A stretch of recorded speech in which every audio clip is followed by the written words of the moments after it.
let's solve a few problems involving the natural exponential function as well as logarithms, since they're related. Our first is e to the natural log of x is equal to 14. Now this could seem kind of complicated because you have both of those functions, but the first thing to remember is that they're inverses. So since they undo each other, e to the natural log of x is simply x. So in this case, we just have to say x equals 14. Nothing more difficult. This second one, however, we're going to have to be a little more clever. So I have 200 over 8 plus 3x equals 2. And there's a couple of different ways to do this, but what I am going to recommend is multiplying both sides by the denominator. So if I multiply both sides by 8 plus 3x, or e to the 3x, I apologize.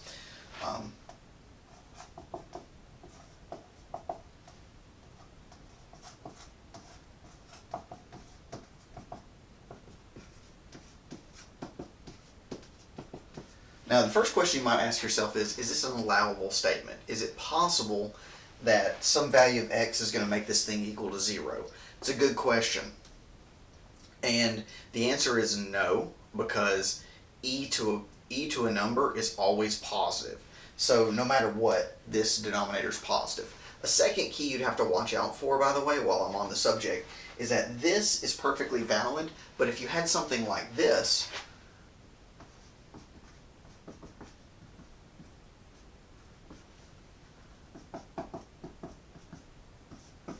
that's not valid. The reason that's not valid is because if x were negative 14 and you tried to plug it into the original problem, the natural log's domain is only positive numbers. So since its domain is only positive numbers, x cannot possibly be negative 14. So that's things you have to be aware of. And so you should always, for these types of problems, you should always check with your original problem. If you don't, you can run into pulling out what are called extraneous solutions.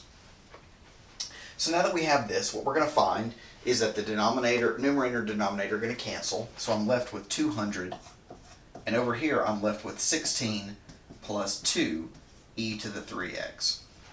Now, what I could do here is what I'm going to do is I'm going to subtract 16 from both sides. So I'm simply just going to write that as 184 is 2e to the 3x. Now the next thing I need to do is divide by 2. And if I were smarter, I probably would have done that here. That way, whatever. So I'll get 92 is equal to e to the 3x. But what we want to do is get x by itself. So we have to remember that the natural log and the exponential function are inverses. So what we can do is we can log transform to both sides. We can say, all right, natural log of 92 is natural log of e to the 3x.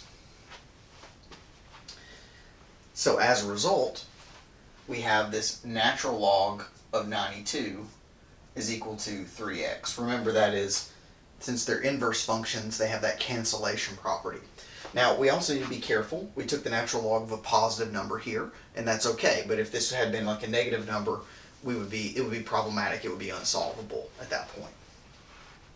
So now that we have natural log of 92 equals 3x, we can divide both sides by 3, and we can leave 1/3 natural log 92 is equal to x, or you could rewrite that as natural log, since this is in front, we can bring it up as a power. 92 to the 1/3 power is the cube root of 92 is x. Either one of those is probably fine. Now, sometimes if you're doing this type of homework online, they're going to want you to evaluate this to a certain decimal precision. So make sure that you plug, if it were me, I would plug natural log of 92 into a calculator, divide it by 3, and enter that number to the specified number of decimals or specified precision. All right, let's keep moving. So up here, what I have is, I don't have e in the problem, I have natural log in the problem. I have natural log of the square root of x plus 5 is equal to 2. So let's use what we know about the properties of the natural log to see if we can't simplify this. So usually for these types of problems, when you see things like square roots, you either want to square both sides, which doesn't help us here, or you want to write those as a power. So let's write that as natural log x plus 5 to the 1/2 power is equal to 2. What that's going to allow us to do is bring that 1/2 down to the front using the properties of logarithms. So we have 1/2 natural log of x plus 5 is equal to 2. Okay, good deal. Now what we're going to do is, since we have this 1/2 here, let's multiply both sides by 2. That'll give us natural log of x plus 5 is equal to 4. Okay? Now the next thing we want to do is we want to use that cancellation property. So if I have some number equals another number, I can say e to the natural log of x plus 5 equals e to the 4. Alright? So again, this has this cancellation property. We have x plus 5 equals e to the 4. Now, e to the 4 doesn't simplify because it's an irrational number to the 4th power. It'd be like, sort of like saying pi to the 4th power. So there's not really a good way to simplify that into some sort of rational expression that we're normally used to. And finally, we top that off by saying x equals e to the 4 minus 5. Now you have to be careful, make sure that this is a valid solution. So we have to take this and go all the way back to our original statement. If we plug that in here, we'll get e to the 4 minus 5 plus 5. So you end up with a square root of e to the 4th. Well, e to a number is positive, and the square root of a positive number is positive. So that's a valid input for the natural log, so we're okay. But it's always important to check against your original problem. Finally, we have this. Natural log of x minus 9 squared is equal to 18. So let's try to solve this. If I were to use I'm going to follow the same process here. I could use a different process, but let's not. Let's just use the process as normal. We're going to bring a 2 down to the front. And then we're going to divide by 2. And then we're going to use both of these as arguments to the e function. We're going to say e to the natural log of x minus 9 equals e to the 9. Now the cancellation property here leaves us with x plus 9 equals e to the 9th, or x minus 9, I apologize. And then finally we get x equals e to the 9 plus 9. Okay? So that is a way to do that.